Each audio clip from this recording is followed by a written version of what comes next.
శశివర్ణం చతుర్భుజం ప్రసన్నవదనం ధ్యాయేత్ సర్వవిఘ్నోపశాంతయేత్. గురుర్బ్రహ్మా గురుర్విష్ణుః గురుర్దేవో మహేశ్వరః. గురుః సాక్షాత్ పరం బ్రహ్మ తస్మై శ్రీగురవై నమః. వ్యాసాయ విష్ణురూపాయ వ్యాసరూపాయ విష్ణవే నమో వై బ్రహ్మనిధయే వాసిష్ఠాయ నమో నమః. కూజంతం రామ రామేతి మధురం మధురాక్షరం ఆరుహ్య కవితాశాఖాం వందే వాల్మీకికోకిలం. శ్రుతిస్మృతిపురాణానాం ఆలయం కరుణాలయం నమామి భగవత్పాదశంకరం లోకశంకరం. వాగర్ధావివ సంపృక్తౌ వాగర్ధప్రతిపత్తయే జగతః పితరౌ వందే పార్వతీ పరమేశ్వరౌ. సూక్తిం సమగ్రేతున స్వయమైవ లక్ష్మీః శ్రీరంగరాజమహిషీ మధురైః కటాక్షైః. వైదగ్ధ్యవర్ణగుణకుంభనగౌరవైర్యాం కండూలకర్ణకుహరాः కవయోధయంతి. హైమోర్ధ్వపుండ్రమజహన్మకుటం సునాసం మందస్మితం మకరకుండలచారుగండం బింబాధరం బహుళదీర్ఘకృపాకటాక్షం శ్రీవేంకటేశముఖమాత్మని సన్నిధత్తాం. విమలపటి కమలకుటి పుస్తకరుద్రాక్షసస్తహస్తపుటి కామాక్షి పక్ష్మలాక్షి కలిత విపంచీ విభాసి వైరించీ. మనోజవం మరుతతుల్యవేగం జితేంద్రియం బుద్ధిమతాం వరిష్టం వాతాత్మజం వనరయూధముఖ్యం శ్రీరామదూతం శిరసా నమామి. ఆపదామపహర్తారం దాతారం సర్వసంపదాం లోకాభిరామం శ్రీరామం భూయో భూయో నమామ్యహం. హరి ఓం. పరమేశ్వర స్వరూపమైన సభకి నమస్కారం. భారతీయ సాంస్కృతిక పీఠం చెన్నై శాఖ వారు నన్ను అత్యంత ఉపయుక్తమైనటువంటి కర్మ పునర్జన్మ అన్న విషయం మీద 3 రోజుల పాటు నీకు తెలిసిన విషయాన్ని పరిచయం చేయవలసింది అని ఆదేశించారు. ఎవ్వడు సృజించు ప్రాణుల ఎవ్వడు రక్షించు త్రుంచు ఎవ్వడనంతుండెవ్వడు విభుడెవ్వడు వాడి విధమున మనుచు బినుచు హేలారతుడై అంటారు పోతన గారు భాగవతంలో. మన కంటి చేత చూడడానికి వీలు కానటువంటి పరబ్రహ్మం ఒకటి ఉన్నది. అది అనుగ్రహించిన నాడు అవతారంగా ఈ భూమి మీదకి దిగొస్తూ ఉంటుంది. ఒకనాడు అలా దిగొచ్చింది, అనేక అవతారాలు వచ్చాయి. వేదోద్ధారణ మందరాభరణ వృద్ధి ధర్మ నిర్మాణ ప్రహ్లాదత్రాణ బలి ప్రతారణ నృపాహంకార నిర్వాపన వైదేహీ రమణ ధనంజయ జయ వ్యాపార పారీణ క్షోణీ దివ్యత్కరుణ తమోహరణ తండ్రి వెంకటేశ ప్రభో అని అనేక అవతారాలుగా ఈ భూమి మీదకి వచ్చాడు. అలా పరమాత్మ దిగి వచ్చిన నాడు మనం మన కంటితో చూడగలిగినటువంటి స్థితిని పొందుతున్నాం. కానీ ఇందుకలడందులేడని సందేహము వలదు చక్రి సర్వోపగతుండెందెందు వెదకి చూచిన అందందే కలడు దానవాగ్రణి వింటే అని ప్రహ్లాదుడు చెప్పినట్టు అంతర్బహిశ్చ తత్సర్వం వ్యాప్య నారాయణ స్థితః. అంతటా నిండి నిబిడీకృతమైనటువంటి ఆ పరబ్రహ్మము ఇందులో ఉన్నాడు అందులో లేడు అని చెప్పడం సాధ్యం కానటువంటి పరమాత్మ. అందుకే సుఖబ్రహ్మ భాగవతాన్ని ప్రారంభం చేస్తూ అంటాడు, హరిమయము విశ్వమంతయు హరి విశ్వమయుండు హరిమయము కాని ద్రవ్యము పరమాణువు లేదు వంశ పావన వింటే అంటాడు. నెయ్యి పాల అంతటా వ్యాపించి ఉన్నట్లుగా అంతటా ఉన్నటువంటి పరబ్రహ్మము ఈ లోకములన్నిటినీ కూడా హేళగా సృజిస్తోంది, నిలబెడుతోంది, లయం చేసుకుంటోంది, మళ్ళీ పునః సృష్టి చేస్తోంది. ఆయన చేసినప్పుడు ఆయనేం కష్టపడడు. ఎవ్వడు సృజించు ప్రాణుల ఎవ్వడు రక్షించు త్రుంచు ఎవ్వడనంతుండెవ్వడు విభుడెవ్వడు వాడి విధమున మనుచు బెనుచు హేలారతుడై అని పరమహేళగా సృష్టి స్థితి లయ అనేటటువంటి 3 కార్యములను పరమాత్మ నిర్వర్తిస్తూ ఉంటాడు. ఈ చేసేటప్పుడు ప్రధానంగా ప్రాణులు 2 రకాలుగా సృజింపబడతాయి. ఒకటి స్థావరములు అని పిలువబడతాయి, రెండవ వాటిని జంగమములు అని పిలుస్తారు. స్థావరములు అంటే వృక్షాదులు, అవి కదలలేవు. ఎక్కడ పుట్టాయో శరీరం విడిచిపెట్టే పర్యంతము అక్కడే ఉంటాయి. ఒక మామిడి చెట్టు ఉందనుకోండి, ఉద్భుతము అంటారు, భూమిని చీల్చుకుని పైకొస్తుంది. ఆ చెట్టు చిన్న చెట్టుగా ఉన్నప్పుడు దాని ఆకులు తినడానికి ఒక మేక ప్రయత్నిస్తోందనుకోండి, తనను తాను రక్షించుకోవడం కోసం ఆ ప్రాంతాన్ని విడిచిపెట్టి వేరొక చోటుకి వెళ్ళిపోలేదు. ఎవరో గొడ్డలి పట్టుకుని వచ్చి దాన్ని నరకడానికి ప్రయత్నిస్తున్నాడు అనుకోండి, ఆయన నన్ను నరకడానికి వస్తున్నాడు కాబట్టి నేను దూరంగా తొలగిపోతాను అని వెళ్ళిపోయేటటువంటి అవకాశం దానికి ఉండదు. అది ఎక్కడ పుట్టిందో అక్కడే పెరగాలి, ఎక్కడ పెరిగిందో అక్కడే లయమైపోవాలి తప్ప కదలిక లేనటువంటి ప్రాణులు కొన్ని ఉంటాయి. ఆ కదలిక లేకపోవడంలోనే అవి పడేటటువంటి కష్టం అలా ఉంటుంది. స్థావరములు అంటారు వాటిని. రెండవ శ్రేణికి చెందినవి జంగమములు అంటారు. ఇవి కదులుతాయి. ఈ కదిలేటటువంటి ప్రాణులు 3 రకాలుగా సృజింపబడతాయి అని. 1 దేవతలు, 2 మనుష్యులు, 3 తిర్యక్కులు.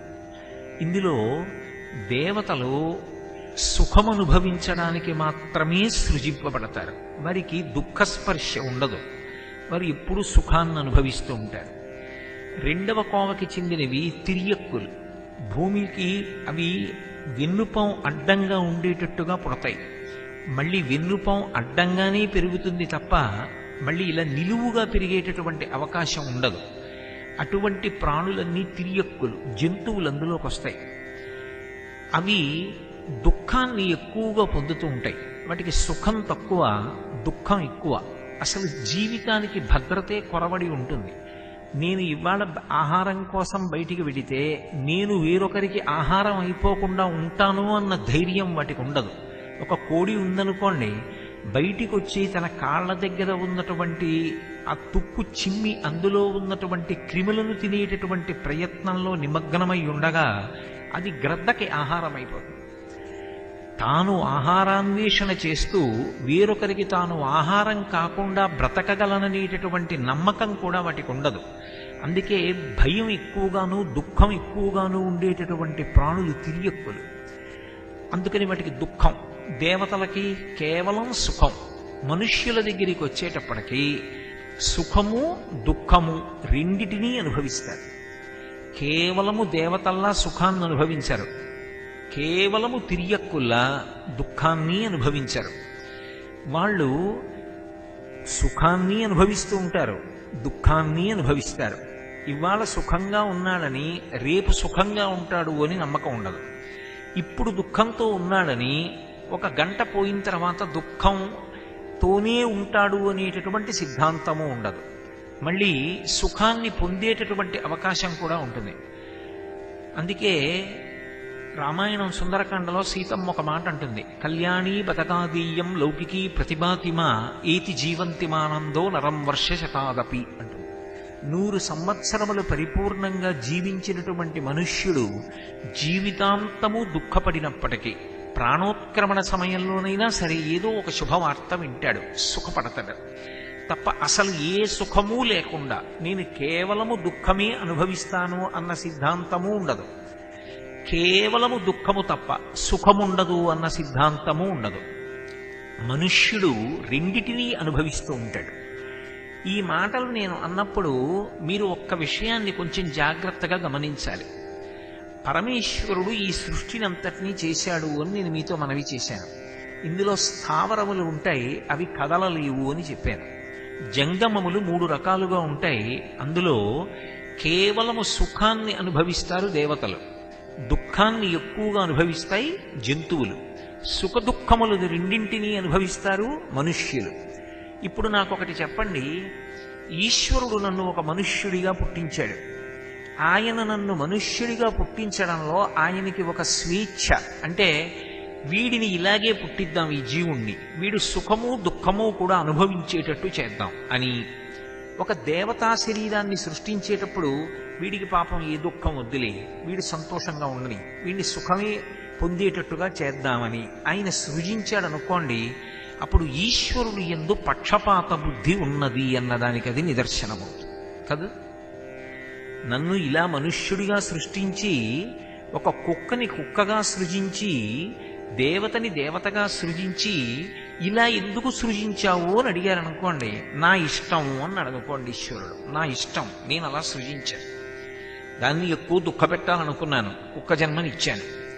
నీకు సుఖం దుఃఖం కూడా ఇవ్వాలనుకున్నాను, కాబట్టి నీకు మనుష్య జన్మనిచ్చాను. ఆయన్ని కేవలం సుఖపెట్టాలనుకున్నాను, దేవతా జన్మనిచ్చాను. అడగడానికి నువ్వెవరు అన్నాడు అనుకోండి. అప్పుడు 2 లక్షణములు గోచరిస్తాయి. ఒకటి, ఆయన నియంత. ఎందుకని అంటే ఎదుటివాడి ప్రశ్నకి సరి అయిన సమాధానాన్ని ఇవ్వడానికి ఆయన ఇష్టపడడం. 2, ఆయన యందు పక్షపాత బుద్ధి ఉంది. అందుకని కొందరిని దుఃఖపెడుతూ ఉంటాడు, కొందరిని సుఖపెడుతూ ఉంటాడు, కొందరిని సుఖదుఖములు 2 ఇచ్చి చూస్తూ ఉంటాడు అని అన్వయం చేయవలసి ఉంటుంది. కానీ ఈశ్వరుని యందు పక్షపాత బుద్ధి ఉండేటటువంటి అవకాశాన్ని ముందు పక్కన పెట్టి మాట్లాడాలి. ఇప్పుడు అసలు ఆయనకి అటువంటి వాటితో సంఘం ఉండదు. మరి సంఘం లేనప్పుడు నేను మనుష్యుడిగా, వేరొక ప్రాణి కుక్కగా, వేరొకరు దేవతగా ఏ కారణానికి అవ్వవలసి ఉంటుంది అంటే, ఎవరు చేసుకున్నటువంటి కర్మ చేత వారు ఆ శరీరాల్ని పొందుతారు. ఇప్పుడు కర్మ అనేటటువంటిది ఎంత శక్తివంతమైనటువంటి సాధనమైంది. భాగవతం 10వ స్కంధంలో కంసుడు దేవకీదేవిని వసుదేవుణ్ణి ఇద్దరిని రథం ఎక్కించి తీసుకెడుతున్నాడు. తీసుకువెడుతుండగా అకస్మాత్తుగా అశరీరవాణి పలికింది. తుష్టయగు భగిని మెచ్చగ ఇష్టుడవై రథము నడిపె దెరుగవు మీదన్ శిష్టయగు ఈతలోదరి అష్టమ గర్భంబు నిన్ను హరించుజుమీ అంది. ఎంతో సంతోషంగా చెల్లెలు బావగారు అని రథం ఎక్కించి తీసుకెడుతున్నావు, కానీ ఈమె యొక్క అష్టమ గర్భమునందు జన్మించేటటువంటి సంతానము నిన్ను సంహరిస్తుంది అని అనగానే, ఇప్పటి వరకు నా చెల్లెలు బావగారు అని ఎంతో ప్రేమతో రథాన్ని నడుపుతున్నటువంటి కంసుడు రథం దిగి, నా మృత్యువుకు కారణమైనటువంటి అష్టమ గర్భంలో సంతానాన్ని కనేటటువంటి వ్యక్తి ఈమె కనుక మూలాన్ని ఛేదిస్తాను, ఈమెని సంహరిస్తాను. ఈమెని సంహరిస్తే అసలు ఇంకా అష్టమ గర్భంలో బిడ్డ పుట్టరు, పుట్టకపోతే నాకు మృత్యు ఉండదు, అందుకని ఈమెని చంపేస్తానన్నాడు. అప్పుడు వసుదేవుడు అనేక విషయాలు మాట్లాడాడు. మాట్లాడుతూ ఒక విషయాన్ని మనవి చేస్తాడు. అది పురాణము కదూ. పురాణము వేదములో ప్రతిపాదింపబడినటువంటి విషయాన్నే మళ్ళీ ప్రతిపాదన చేస్తుంది. ఆయన వసుదేవుడు అంటాడు, కర్మములే మేలునిచ్చును, కర్మంబులే కీడునిచ్చు, కర్మంబులే సమస్త సుఖదుఖములకు కారణములు బ్రహ్మముకునైనను కర్మకుడవై యుండియు ఇతరులను తలవంగనేలా. నువ్వు చేసుకున్నటువంటి మంచి పనులు ఏ ఉంటాయో ఆ మంచి పనుల వలన సుఖాల్ని పొందుతావు. నువ్వు చేసిన చెడ్డ పనులు ఏ ఉంటాయో వాటి వలన దుఃఖములను పొందుతావు. నువ్వు చేసిన కర్మ ఏదో ఉంది గత జన్మలో, అది నీకు మృత్యువుగా వస్తోంది. ఇప్పుడు నువ్వు ఈమెని చంపుదానని ఆలోచన చేసినంత మాత్రం చేత నీ మృత్యువు రాకుండా పోతుందా? ఇంకా కొన్ని చెడ్డ పనులు చేస్తున్నావు. ఇప్పుడు చెల్లెల్ని చంపుతున్నావు, కొత్తగా పెళ్ళయిన దాన్ని చంపుతున్నావు. కాబట్టి ఎవరు చేసిన కర్మ వారికి ఫలితంగా వస్తుంది అని తెలిసినప్పుడు మళ్ళీ కొత్తగా కర్మ చేసే ప్రయత్నం ఎందుకు చేస్తావు? కొత్తగా ఎందుకు తప్పు చేస్తావు? చెయ్యకు అంటాడు. చేసిన కర్మ పునర్జన్మకి కారణమవుతుంది. ఇది సనాతన ధర్మంలో ప్రాణప్రదమైనటువంటి సిద్ధాంతం. నాకు జన్మనివ్వడానికి, అంటే నాకు పునర్జన్మనివ్వడానికి ఎవరు హేతువు అని అడిగారు అనుకోండి, భగవంతుడు హేతువు అని నిర్ధారించకూడదు. నేను ఏవి చేశానో ఆ చేసినటువంటి కర్మలే నేను ఉత్తరోత్తర ఎటువంటి జన్మని పొందాలి అన్నదానికి హేతువులవుతాయి. మొదటి విషయం. 2, నేను రాబోయే జన్మలలో ఎంత సుఖాన్ని పొందాలి, ఎంత దుఃఖాన్ని పొందాలి అన్నదానికి కూడా నేను చేస్తున్నటువంటి కర్మలే కారణమవుతాయి. ఇందులో మీరు విభాగం చేసినప్పుడు ఒక చిత్రాన్ని గమనించవలసి ఉంటుంది. ఈశ్వరుడు జంగమములను సృజించినప్పుడు, సరే స్థావర ప్రాణిని అలా ఉంచండి, దానికి కదలికే లేదు. ఈ జంగమములను అంటే కదిలే ప్రాణులను సృజించినప్పుడు ఒక చిత్రాన్ని అందులో సృష్టించాడు. ఒకటి తిరియక్కు. తిరియక్ అంటే పశువు. పశువుకి అసలు కర్మాధికారం లేదు. నేను ఇదిగో ఈ పని చేస్తాను అనడానికి, దానికి అలా సంకల్పం చేయడానికి కానీ, ఒక కర్మ చెయ్యడానికి కానీ దానికి అధికారం లేదు. నేను వెళ్ళి ప్రవచనం వింటానండి, దానికి అవకాశం లేదు. నేను అర్థం చేసుకుంటాను, అవకాశం లేదు. యజ్ఞయాగాది క్రతువులు చేస్తాను, దానికి అవకాశం లేదు. నేనేదో పుణ్యం సంపాదించుకుంటాను, దానికి అవకాశం లేదు. ఏదో కాకతాళీయంగా అనుకోకుండా దాని వలన ఏదైనా పుణ్యం జరగాలి తప్ప కర్మాధికారం మాత్రం దానికి లేదు. కాబట్టి అది కర్మ చేసి వృద్ధిలోకి వస్తుంది అని చెప్పడానికి ఇక సిద్ధాంతం లేదు. మరి అది ఏమనుభవిస్తుంది అంటే గత జన్మలలో చేసుకున్నటువంటి కర్మల యొక్క ఫలితం ఏదనుభవించాలో అదొక్కటే అనుభవిస్తుందంతే. ఇగో ఇంత దుఃఖం పొందాలి అనుభవించేస్తుంది, ఇంత సుఖం పొందాలి అనుభవించేస్తుంది. దేవతలు వాళ్ళు దుఃఖం అనుభవించడానికి లేదు, వాళ్ళు సుఖం ఒక్కటే అనుభవిస్తారు. అందుకే వాళ్ళకి త్రిదశులు అని పేరు. త్రిదశులు అంటే పుట్టినప్పుడు 30 ఏళ్ల లోపు ఉంటారు, పెరుగుతున్నప్పుడు 30 ఏళ్ల లోపు ఉంటారు, శరీరాన్ని విడిచిపెట్టినప్పుడు 30 ఏళ్ల లోపు ఉంటారు. తప్ప వాళ్ళ వయస్సు దాటరు, నిత్య యవ్వనులై ఉంటారు. కాబట్టి వాళ్ళు కొత్తగా కర్మ చేసేటటువంటి అధికారం వాళ్ళకి లేదు. ఒక యజ్ఞం చేశామనుకోండి, ఫలానా దేవత యొక్క అనుగ్రహం కావాలి అని కోరుకుంటాం. ఏదో ఇంద్రుణ్ణి ఉద్దేశించి ఒక యజ్ఞం చేస్తే ఇంద్రుడి యొక్క అనుగ్రహం చేత వర్షం పడాలి అని కోరుకుంటాం. ఇంద్రుడు ఎవరికి యజ్ఞం చేస్తాడు? అందుకని దేవతలు యజ్ఞం చెయ్యరు. దేవతలు ఇంకా పుణ్యకర్మలు చేసే అవకాశం లేదు. కానీ వాళ్ళు దేవలోకవాసం చేసి దేవతా పదవులలో కూర్చుని సుఖాలను అనుభవించినటువంటి కారణం చేత వాళ్ళు గతంలో చేసుకున్నటువంటి పుణ్యం ఏదుందో అది క్షయమైపోతూ ఉంటుంది. ఆ సుఖం అనుభవిస్తుంటే ఆ పుణ్యం పోతూ ఉంటుంది. అది ఎలా ఉంటుంది అంటే, మీకు బాగా అర్థం అవ్వాలి అంటే, నేను ఏదో ఒక 50,000 రూపాయలు తీసుకొచ్చి మూట కట్టి పక్కన పెట్టుకున్నాను అనుకోండి. పక్కన పెట్టుకుని ప్రతిరోజు అందులోంచి కొంత ద్రవ్యం తీసి నా కొడుక్కిచ్చి ఏదో ఖర్చు పెట్టరా అంటూ పెడుతున్నాను అనుకోండి.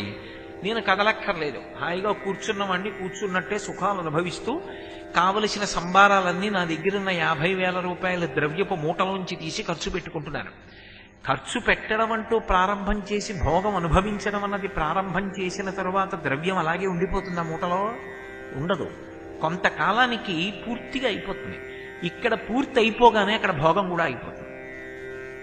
ఇక్కడ లేనప్పుడు అన్నం ఎక్కడిది, ఇక్కడ లేనప్పుడు సౌఖ్యం ఎక్కడిది, ఉండదు. దేవతల యొక్క పరిస్థితి కూడా అంతే. పుణ్యం అయిపోగానే వాళ్ళని కిందకి తోసేస్తారు. అందుకే క్షీణే పుణ్యే మర్త్యలోకం విశంతి అని. వాళ్ళ పుణ్యం పూర్తయిపోగానే వాళ్ళని మర్త్యలోకానికి పంపిస్తారు. మర్త్యలోకము అన్న మాటకు అర్థం ఏంటంటే, ఏ ప్రాణి ఏ శరీరంతో వచ్చిందో ఆ శరీరంతోటే మళ్ళీ ఇంకొక లోకానికి వెళ్ళడానికి అవకాశం లేకుండా శరీరాన్ని తప్పకుండా విడిచిపెట్టి వెళ్ళిపోవలసినటువంటి లోకం ఏది ఉంటుందో దానికి మర్త్యలోకము అని పేరు. ఆ లోకంలో పుట్టినవాడు నేను ఈ శరీరంతో శాశ్వతంగా ఉంటానండి అన్న విషయాన్ని అసలు అడగడానికి అవకాశం ఉండదు. అది ఆ లోకమునకు ప్రధాన ధర్మం. ఇప్పుడు మనం ఉన్న లోకాన్ని మర్త్యలోకం అంటారు. మర్త్యలోకము అంటే సమస్త ప్రాణుల యొక్క శరీరములు మృత్యువు చేత గ్రసింపబడతాయి. ఏదో ఒకనాడు మృత్యువు మింగేస్తుంది శరీరాన్ని, శరీరం పడిపోతుంది, జీవుడు అందులోంచి విడుదల పొంది వెళ్ళిపోతాడు. అందుకే అన్ని ప్రాణుల శరీరాలు పడిపోతాయి. ఇక్కడ మళ్ళీ ఇక్కడికి పంపించేస్తారు.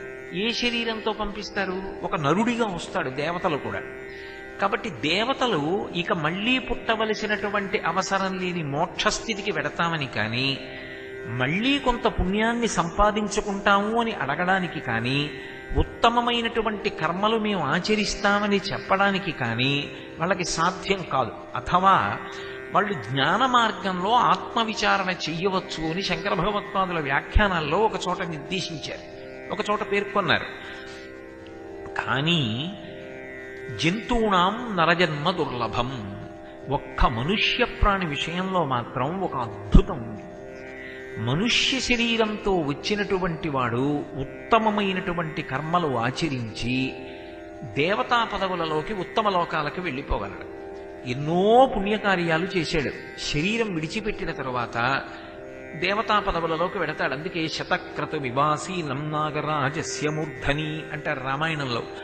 100 యజ్ఞములు చేసిన వాడు ఇంద్ర పదవిలో కూర్చుంటాడు. చాలా పుణ్యం చేశాడు, ఆయన్ని తీసుకెళ్లి దేవతా పదవిలో కూర్చోబెడతారు. ఆయన కూర్చున్న ఉత్తరక్షణం నుంచి ఆయన చేసుకున్న పుణ్యం అయిపోవడం కూడా మొదలుపెట్టేస్తుంది.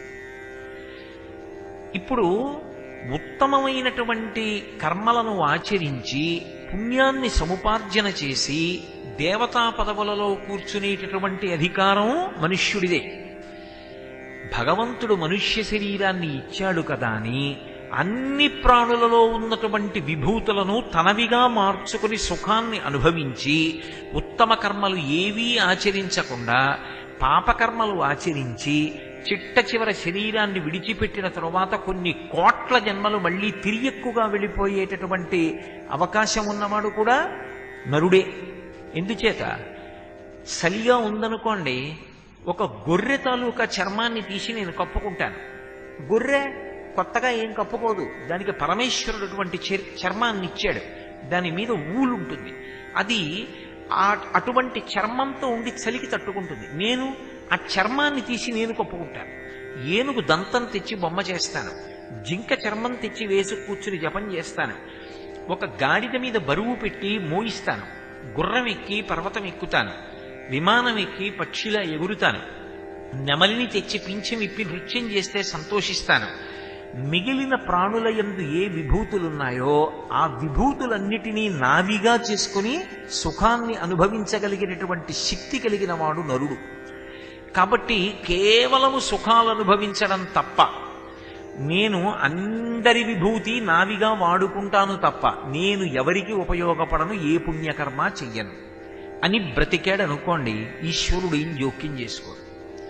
శరీరంలో ఉండవలసినటువంటి కాలము పూర్తి అయిపోయిన తరువాత, జీవుడు బయటికి వెళ్ళిపోయిన తరువాత, ఆ జీవుడు మళ్ళీ కొన్ని కోట్ల జన్మల పాటు తిరియక్కుగా వెళ్ళిపోతాడు. అంటే భూమికి అడ్డంగా వెన్నుపాం ఉండేటట్టుగా పుట్టి ఆ వెన్నుపాం అడ్డంగా ఉండేటట్టే పెరుగుతూ అనేక రకాలుగా శరీరాన్ని విడిచిపెడతాడు. ఒక్కొక్కసారి ఉచ్చులో పడి చచ్చిపోతాడు, ఒక్కొక్కసారి బాణపు దెబ్బకి, ఒక్కొక్కసారి ఖడ్గము చేత కొట్టబడి శరీరాన్ని విడిచిపెడతాడు, ఒక్కొక్క చోట కర్రల చేత కొట్టబడతాడు. అనేక రకములుగా ప్రాణం విడిచిపెడుతూ ఉంటాడు. కర్మాధికారం ఉండదు, కొత్తగా పుణ్యం చేసే అవకాశం ఉండదు. కాబట్టి తిరియక్కుగా వెళ్ళిపోతాడు.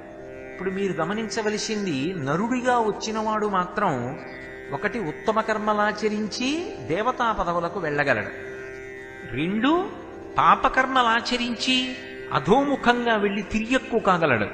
నాకు పాపము వద్దు, పుణ్యము వద్దు. ఉత్తమమైనటువంటి కర్మలను కేవలం పరమేశ్వరుని యొక్క అనుగ్రహంగా ఆచరించి ఏ విధమైనటువంటి కోరిక లేకుండా నిష్కామంగా ఆచరించినటువంటి భగవత్ప్రీతికరమైనటువంటి శాస్త్రము చేత ప్రోక్తమైన కర్మలను ఆచరించడం వల్ల ప్రీతి పొందినటువంటి భగవంతుని యొక్క అనుగ్రహం వలన పొందినటువంటి చిత్తశుద్ధి వలన పాత్రతను పొంది, ఆ పాత్రత కారణంగా పరమేశ్వరుడు అనుగ్రహించినటువంటి జ్ఞానము వలన ఇక మళ్లీ పుట్టవలసిన అవసరం లేని పునరావృత్తి రహిత శాశ్వత శివ సాయుధ్య స్థితిని పొందగలడు. ఇప్పుడు మూడు రకాలుగాను వెళ్ళగలిగిన వాడెవరు? ఒక్క మనుష్య ప్రాణి మాత్రమే వెళ్ళగలడు.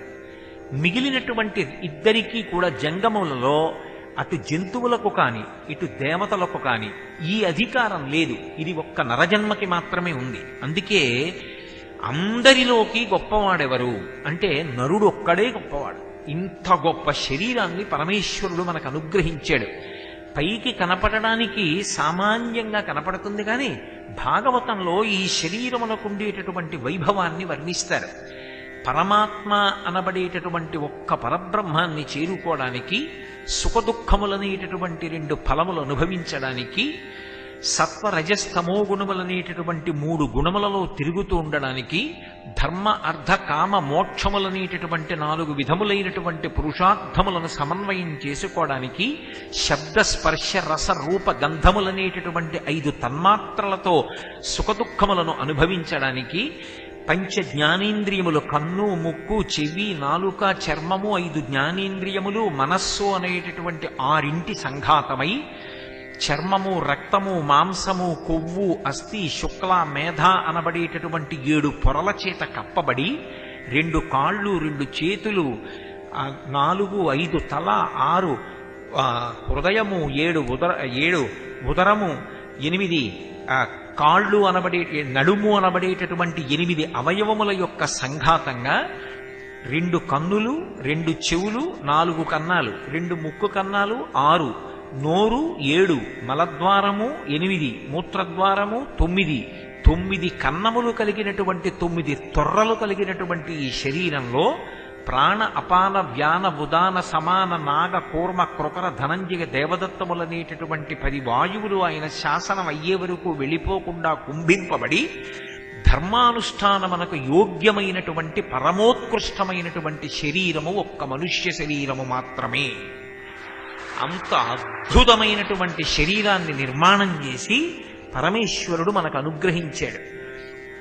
ఈ శరీరానికి ఈశ్వరుడిచ్చినటువంటి ప్రత్యేకమైనటువంటి విభూతులు 3 ఉంటాయి. మొట్టమొదటిది ఏది అంటే స్వరపీఠిక. 84 లక్షల జీవరాశులలో 83,99,999 ప్రాణులకు స్వరపీఠిక లేదు. అందుకే అవి భగవన్నామమును పలకలేవు. శ్రీరామ ఆ నామం ఎంతో గొప్పది.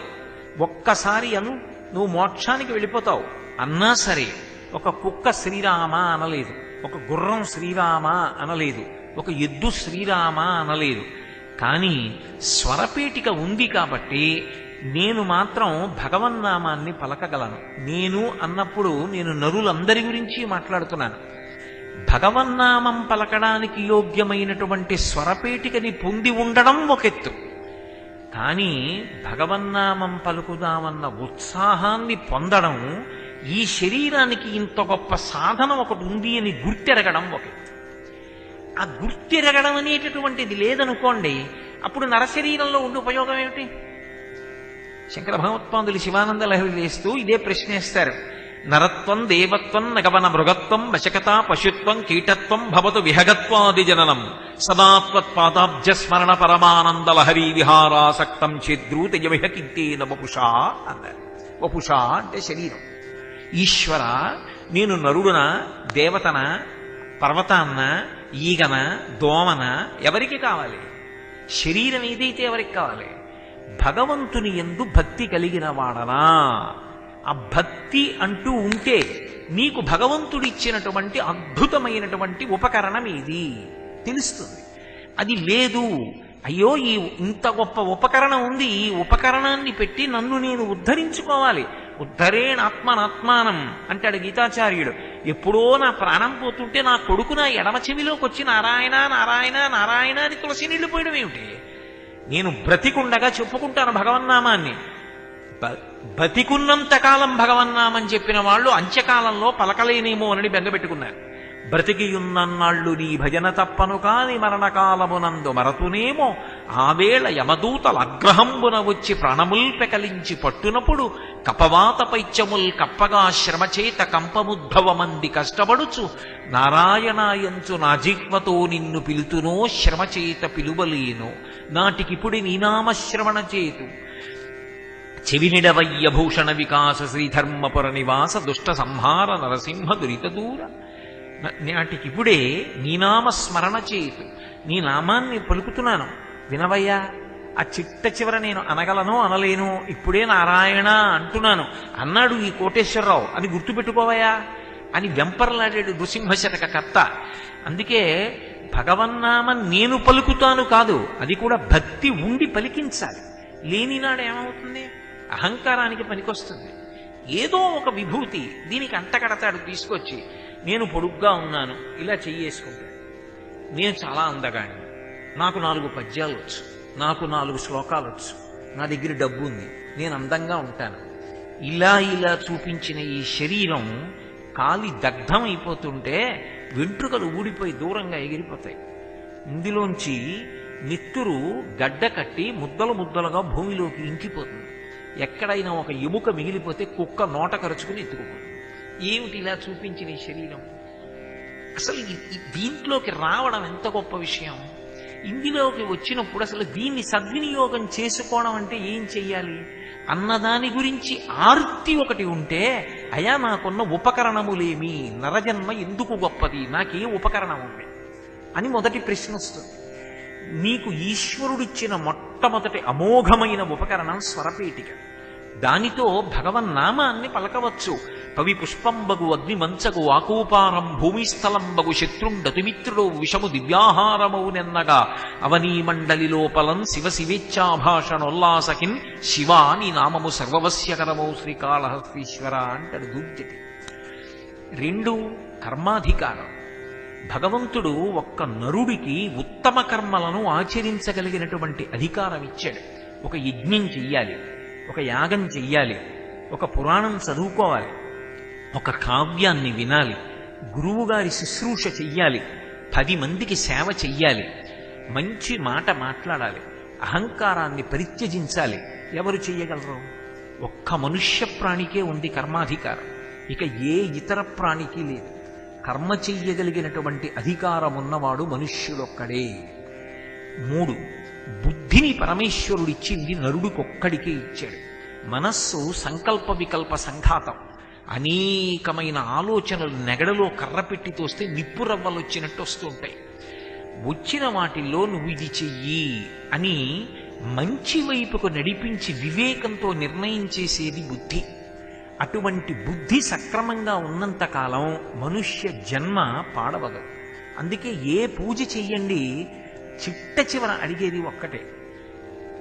ఏమని అడుగుతారంటే ప్రచోదయాత్ అంటారు. ఏదో కాత్యాయనాయ విద్మహే కన్యకుమారి ధీమహి తన్నో దుర్గి ప్రచోదయాత్, మా బుద్ధులను ప్రేరేపించుగాక. దేనివైపు ప్రేరేపించాలి బుద్ధిని? శాస్త్రవిహితమైనటువంటి కర్మ చెయ్యాలనేటటువంటి అనురక్తి కలగాలి. ఏదో కర్మ చేసుకుంటూ వెళ్ళిపోవడం కాదు. చేసినటువంటి కర్మ శాస్త్రవిహితమైనటువంటిదై ఉండాలి.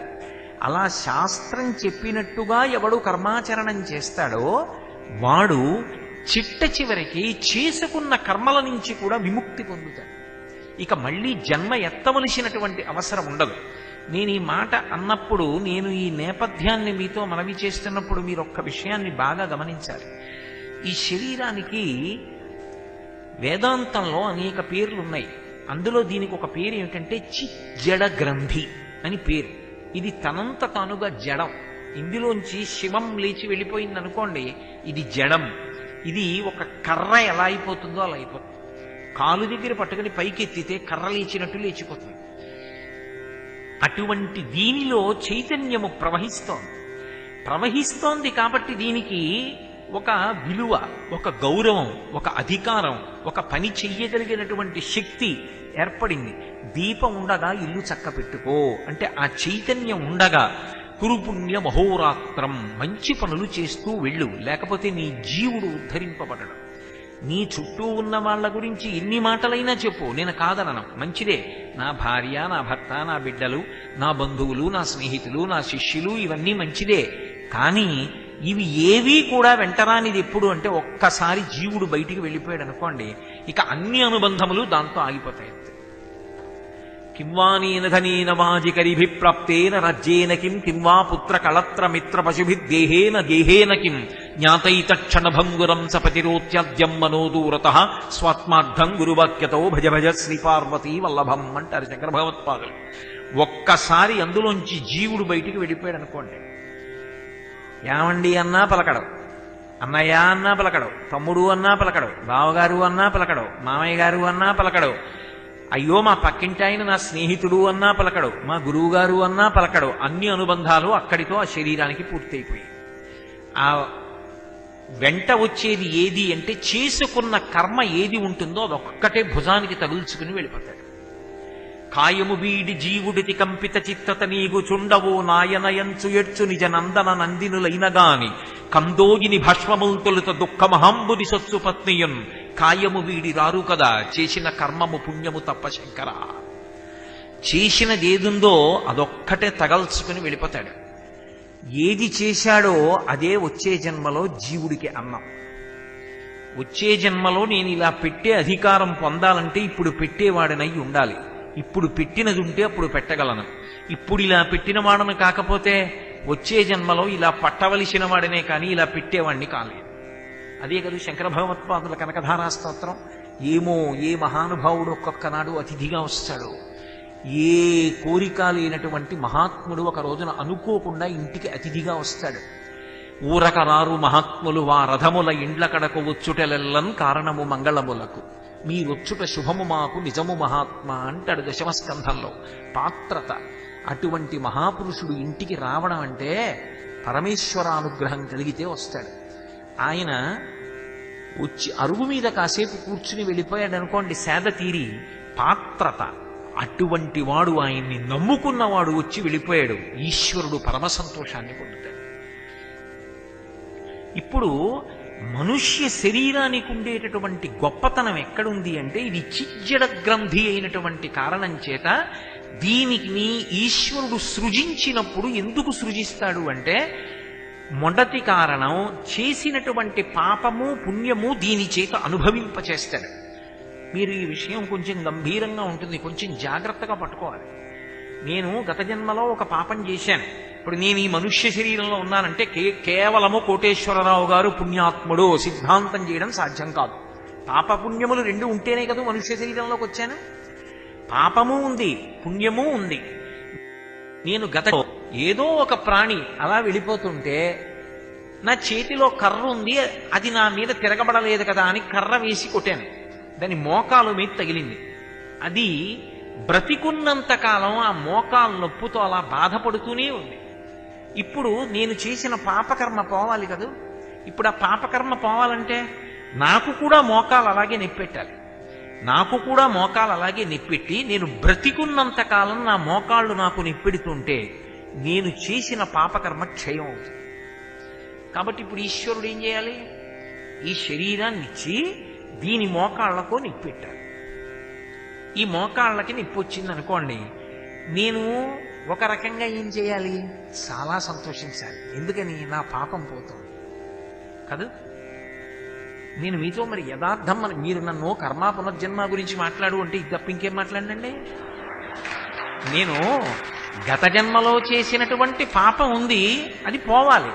పోవాలి అంటే దుఃఖం అనుభవించాలి. దుఃఖం అనుభవించాలంటే మానసికంగా అనుభవిస్తానండి అంటే కుదరదని. అది శరీరానికి బాధ కలగాలి, అందుకని దీన్ని ఇవ్వాలి. ఇప్పుడు ఏమవుతుంది? దీనికి కొన్నాళ్ళు బాగుంటుంది, కొన్నాళ్ళు పోయాక నొప్పులు వచ్చాయి. నొప్పులు వచ్చిన తర్వాత ఇక కూర్చోవడం కష్టం, లేవడం కష్టం, అన్ని బాధలే. ఇప్పుడు ఏమైంది? గతంలో చేసిన పాపం పోతోంది, గతంలో చేసినటువంటి పుణ్యకర్మ ఉంది. ఏదో ఒక అతిథిని పరమ ఆదరంతో ఆదరించి పట్టెడన్నం పెట్టాను కాబట్టి నాకు ఆకలితో ఉండవలసిన అవసరం లేకుండా పాత్రత కలిగిన మహాపురుషుడికి ఒకటికి అన్నం పెట్టా. నా జీవితంలో ఎప్పుడూ నేను ఆకలితో ఉండవలసిన సందర్భం ఏర్పడకూడదు. నాకు ఆకలి వెయ్యగానే ఎవరో ఒకళ్ళు, ఓ కోటేశ్వరారు మీరు ప్రయాణం చేస్తున్నారు ఏంటండి అని నేను తెచ్చుకున్న పలహారం మరిచిపోయినా, ఒకవేళ ఎక్కడో అయ్యా చాలా సంతోషం మిమ్మల్ని చూద్దాం అనుకుంటున్నాను, ఇవాళ మీరు కనబడ్డారని ఆయన 2 యాపిల్ పళ్ళు తీసుకొచ్చి చేతికి ఇచ్చి వెళ్ళిపోయాడు అనుకోండి, నాకు ఆకలి వెయ్యకుండా గత జన్మలలో నేను చేసుకున్నటువంటి పుణ్య ఫలితము ఈనాడు సఫలీకృతమై నాకు 2 యాపిల్ పళ్ళ రూపంలో ఎవరో వచ్చి ఇస్తే ఆకలి తీర్చుకోవడానికి సాధనమైంది. అంటే పుణ్యం పోయింది, చేసిన పుణ్యం పోయింది. 2 యాపిల్ పళ్ళు వచ్చాయి, మోకాళ్ళ నిప్పులు వచ్చాయి, పాపం పోయింది.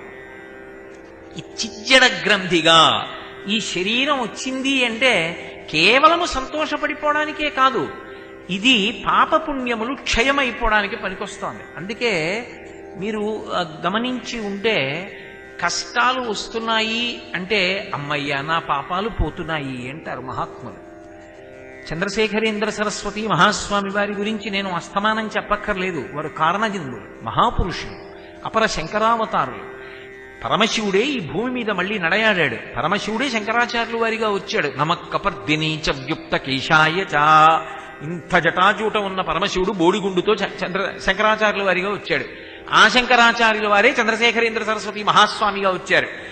ఆ చంద్రశేఖరేంద్ర సరస్వతి మహాస్వామి వారికి పూర్వాశ్రమంలో ఒక తోబుట్టు ఉండేది, ఆవిడ పేరు లలితాదేవి. ఆవిడ ఎన్ని కష్టాలు పడ్డారో తినడానికి కూడా ఉండేది కాదు. వారి అంత్యవాసులు ఒకనాడు వచ్చి అన్నారు, హే బ్రహ్మన్, మీరింతటి మహాత్ములు, మీకు పూర్వాశ్రమంలో చెల్లెలు అంటే సన్యాసాశ్రమం స్వీకరించడానికి ముందు కదా తోబుట్టువులన్న మాట అన్వయం అవుతుంది. ఆవిడంత దరిద్రంలో ఉన్నారు, మేమందరం కలిసి కొంత ద్రవ్యాన్ని ఇస్తాం, ఆవిడ సంతోషంగా ఉంటారన్నారు. స్వామి కాసేపు కళ్ళు మూసుకుని తెరిచి అన్నారు, ఈ జన్మలో అనుభవించేనివ్వండి పాపకర్మ, ఎందుకు పొడిగిస్తారు అన్నారు. ఎంత వేదాంతం వంటపట్టిన వ్యక్తి అంటే, గత జన్మలలో చేసుకున్నటువంటి పాపం ఈ జన్మలో క్షయం అయిపోతుంది, అది ఏదో ఒక బాధ రూపంలో వెళ్ళిపోతుంది. దానికి అవశ్యమనుభోక్తవ్యం కృతం కర్మ శుభాశుభం. నువ్వు చేసిన శుభమైతే సుఖరూపంలో అనుభవించాలి, నువ్వు చేసినది పాపమైతే దుఃఖ రూపంలో అనుభవించాలి. ఎవడు చేశాడో వాడు అనుభవించాలి తప్ప అక్కడ వకాల్తాలు ఉండవు. నా బదులు వీడు అనుభవిస్తాడండి అనడానికి ఉండదు. ఎవడు జీవుడు చేశాడో వాడే అనుభవించి తీరాలి. ఇదొక్కటి వంట పట్టిందనుకోండి, ఎందుకు వచ్చిన గొడవ అన్న మాట ఒకటి వస్తుంది. ఇవాళ బాగుంటుందేమో కానీ ఇది అనుభవంలోకి వస్తే ఎంత గొడవ, నాకు వద్దులే, నేను వెళ్ళను దాని జోలికి అనిపిస్తుంది. కాబట్టి కర్మ పునర్జన్మకు హేతు. ఇందులో మీరు ఒక ప్రశ్న నన్ను వేయచ్చు, ఏమండి కేవలం పుణ్యం చేస్తే, పాపం చేయకుండా పుణ్యం ఒకటే చేసుకుంటాను, తప్పేముంది? నేను మీకు ఇందాక మనవి చేశాను కదా, దేవతా పదవులలోకి వెడతారు, మళ్ళీ తిరిగి అయిపోయిన తర్వాత మళ్ళీ మనుష్యుడిగా వచ్చేస్తారు. ఇప్పుడు ఒక ఆయన్ని బంగారు గొలుసులతో కట్టేశారు, ఒక ఆయన్ని ఇనప గొలుసులతో కట్టేశారు. బంగారు గొలుసులతో కట్టబడ్డ వ్యక్తి ఇనప గొలుసుల చేత కట్టబడ్డ వ్యక్తి వంక చూసి, చూశావా నేను బంగారు గొలుసులతో కట్టబడ్డానని సంతోషిస్తున్నాడు అనుకోండి, ఏమిటిది ఆ ఆనందానికి అర్థం? ఇద్దరూ కట్టబడ్డారా లేదా? పుణ్యమైన పునర్జన్మకు హేతు, పాపమైన పునర్జన్మకు హేతు. అది చేస్తే సుఖం కోసం రావాలి. చాలా పుణ్యం చేసేసాడు అనుకోండి, ఓ 50 ఏళ్ళు దేవతా పదవిలో కూర్చోబెట్టారు అనుకోండి, అయిపోయింది. స్వామి నాకు ఆ పుణ్యం కావాలన్నాడు అనుకోండి, పుణ్యం కావాలి అంటే దాన్ని ఫలితంగా సుఖ రూపంలో అనుభవింపచేసేస్తాడు, పాపానికి దుఃఖ రూపంలో అనుభవాన్ని ఇచ్చేస్తాడు. ఇందులో ఒక్క విషయాన్ని మీరు బాగా జాగ్రత్తగా గమనించవలసి ఉంటుంది. ఇందులో మనుష్యునకు తాను చేసుకున్నటువంటి కర్మ కానీ, ఇప్పుడు అది అనుభవంలోకి వస్తున్నటువంటి విధానం కానీ వాడికి ఎప్పుడూ అవగాహన ఉండదు. నాకన్నీ తెలుసు అనుకుంటాడు, కానీ నేను గతంలో ఏ పాపం చేశాను, ఏ పుణ్యం చేశాను, ఏ పాపం ఇప్పుడు తరువుకొస్తోంది, ఏ పుణ్యం తరువుకొస్తోంది, నేను ఏ రోజు దుఃఖపడతాను, నేను ఏ రోజు సుఖపడతాను, అనుకోకుండా కష్టం ఏ రూపంలో రాబోతోంది, ఇది నాకు తెలియదు. ఎవరికి తెలుస్తుంది? భగవంతుడికొక్కడికే తెలుసు. అందుకే జన్మ రెండిటి మధ్య నొక్కబడుతుంది. ఏ రెండిటి మధ్య నొక్కబడుతుంది అంటే, కాలము అనబడేటటువంటి ప్రవాహంలో అటు భగవంతుడు ఇటు చేసుకున్న కర్మ కలిపి నొక్కుతాయి. నొక్కినప్పుడు సుఖాన్నో దుఃఖాన్నో అనుభవిస్తూ ఉంటాడు. ఇద్దరు కలిసి గట్టిగా నొక్కారనుకోండి, ఊపిరి ఆడటం లేదంటే వదిలేరనుకోండి, అమ్మయ్య అనుకునే లోపల మళ్ళీ నొక్కుతున్నారనుకోండి, ఎలా ఉంటుందో ఈశ్వరుడు కర్మ రెండూ కలిపి నొక్కడం అలా ఉంటుంది. ఇది కాలమునందు జరుగుతూ ఉంటుంది. అందుకే వ్యాసుడు దేవీ భాగవతం చేస్తూ కాలోహి బలవాన్ కర్త సతతం సుఖ దుఃఖయో నరాణం పరతంత్రాణం పుణ్య పాపానుయోగత అంటాడు. నరుడు పరతంత్రుడు. ఇన్ని తెలుసు అన్నవాడికి అసలు రేపు పరమేశ్వరుడు నాకు దేన్ని ఫలితంగా ఇవ్వాలనుకుంటున్నాడు తెలియదు. ఈశ్వరుడు దేన్ని ఫలితంగా ఇద్దాం అనుకుంటున్నాడు ఇంకొక 10 నిమిషాల్లో తెలియదు. తెలిస్తే ఇంకంతకన్నా గొప్ప విషయం ఏముందండి లోకంలో? స్నానానికి వెడుతున్నాను అనుకుని వెడతాడు. స్నానానికి వెడుతున్నానండి అన్నవాడికి అలవాటు లేని కొత్త ప్రదేశం కాదు, కొత్త ఊరు వచ్చాడు, పై గడప ఠంగున తల మీద తగులుతుంది.